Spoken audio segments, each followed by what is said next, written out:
दोस्तों, हमारा ये ब्रह्मांड कितना विशाल है, इसका अंदाजा आप एक पल में लगा सकते हैं। रात के समय में अपने घर से बाहर आकर या छत पर जाकर के इस खुले आसमान की ओर देखते हुए मुझे बताओ कि ये ब्रह्मांड कितना बड़ा है। मुझे पता है दोस्तों, हम में से कोई भी इस ब्रह्मांड की विशालता को नहीं बता सकता, क्योंकि ये ब्रह्मांड हमारे सोच से भी बड़ा है। यहाँ तक कि हमारे वैज्ञानिक भी इस ब्रह्मांड का केवल 1% हिस्सा ही जान पाए होंगे।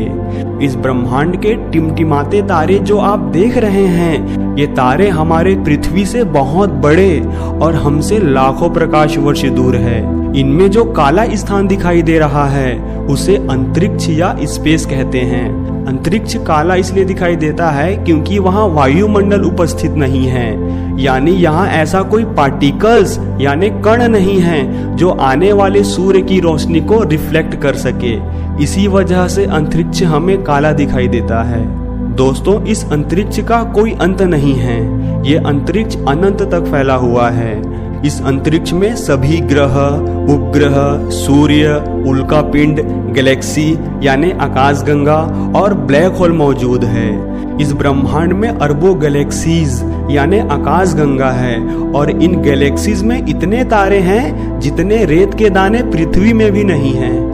दोस्तों, इस अंतरिक्ष की शुरुआत हमारे पृथ्वी से 100 किलोमीटर ऊपर की ओर जाने पर होती है। अंतरिक्ष एक निर्वात यानी वैक्यूम है। यहाँ आप खुलकर सांस नहीं ले सकते क्योंकि यहाँ हवा नहीं है। सांस लेने के लिए आपको ऑक्सीजन सिलेंडर ले जाना होगा और आप यहाँ आवाज नहीं सुन सकते क्योंकि आवाज को सुनने के लिए माध्यम की आवश्यकता होती है। और सबसे इंटरेस्टिंग तो ये है कि यदि आप अंतरिक्ष में पहुंच भी जाते हैं तो आप हवा में उड़ने लगते हैं क्योंकि वहां पृथ्वी जैसा गुरुत्वाकर्षण मौजूद नहीं है। दोस्तों, जिस पृथ्वी में हम रहते हैं वो पृथ्वी हमारे मिल्की वे गैलेक्सी में एक बिंदु जैसा दिखाई देता है।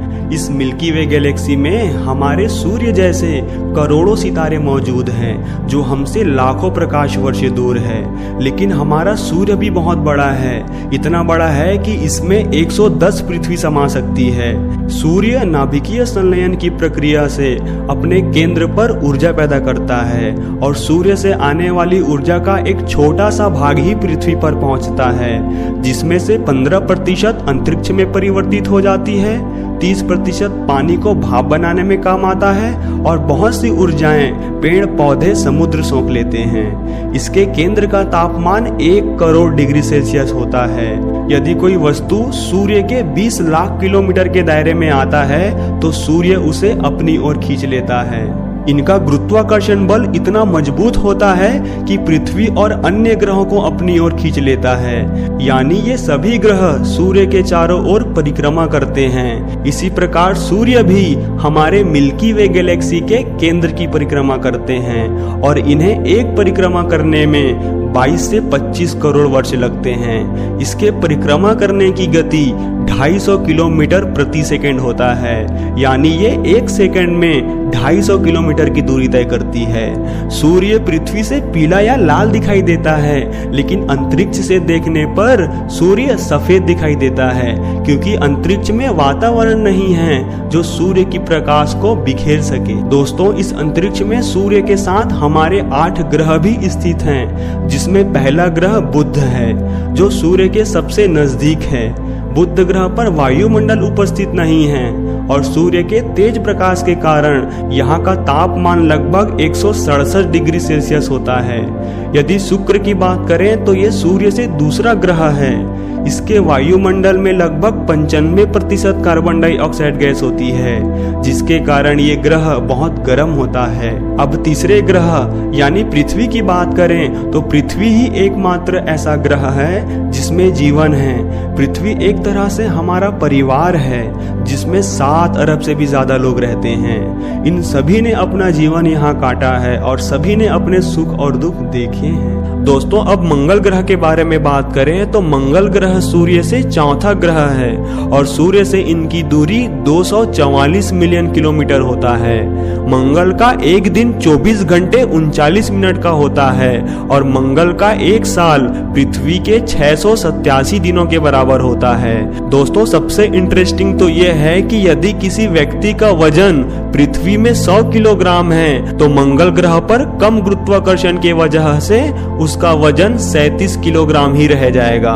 दोस्तों, अब जुपिटर, सैटर्न, नेपच्यून और यूरेनस के बारे में बात करें तो ये चारों ग्रह गैसियस जायंट की कैटेगरी में आते हैं, यानी इन ग्रहों पर गैस ही गैस मौजूद है, पृथ्वी की तरह धरातल मौजूद नहीं है।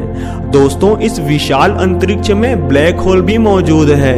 ब्लैक होल अंतरिक्ष में एक शक्तिशाली गुरुत्वाकर्षण का क्षेत्र है जहां भौतिक विज्ञान का कोई नियम काम नहीं करता। इनका खिंचाव यानी गुरुत्वाकर्षण बल इतना शक्तिशाली होता है कि इससे कुछ भी बच नहीं सकता। यहाँ तक के प्रकाश भी अगर इस ब्लैक होल के अंदर चला जाए तो फिर कभी बाहर नहीं आ पाता। ये ब्लैक होल सभी गैलेक्सी के सेंटर में होता है, जो हमारे मिल्की वे गैलेक्सी के सेंटर में भी मौजूद है, जिसे सैजिटेरियस ए स्टार नाम दिया है। ब्लैक होल का घनत्व यानी डेंसिटी इतना ज्यादा होता है कि यदि ब्लैक होल से 1 चम्मच मिट्टी निकाल लिया जाए तो इसका द्रव्यमान पृथ्वी के 10 हाथी के बराबर होगा। यदि कोई इंसान इस ब्लैक होल के पास पहुंच जाता है तो उसे ब्लैक होल की ग्रेविटी से टाइम डायलेशन होगा, यानी उनके लिए समय धीमा हो जाएगा, क्योंकि गुरुत्वाकर्षण क्षेत्र जितना मजबूत होता है समय उतना ही धीमा चलने लगता है।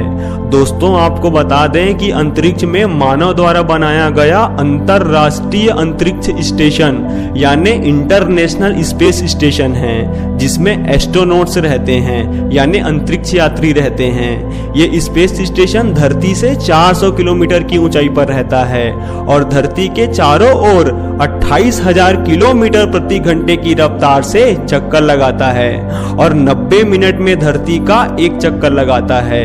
इस हिसाब से स्पेस स्टेशन में रहने वाले एस्ट्रोनॉट्स एक दिन में लगभग 16 बार सूर्य उदय और सूर्य अस्त देख लेते हैं। स्पेस स्टेशन को बनाने में 160 अरब डॉलर का खर्च आया है।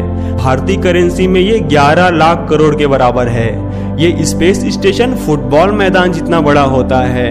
इसका वजन लगभग 4,20,000 किलोग्राम होता है। इस स्पेस स्टेशन में एक साथ 6 अंतरिक्ष यात्री रह सकते हैं और जरूरत पड़ने पर इसे बढ़ाया भी जा सकता है। तो दोस्तों, आशा करता हूँ कि अंतरिक्ष से जुड़ी ये जानकारी आपको अच्छा लगा होगा। अगर अच्छा लगा दोस्तों तो वीडियो को लाइक करके चैनल को सब्सक्राइब जरूर कर लेना। मिलते हैं दोस्तों नेक्स्ट वीडियो पर। जय हिंद।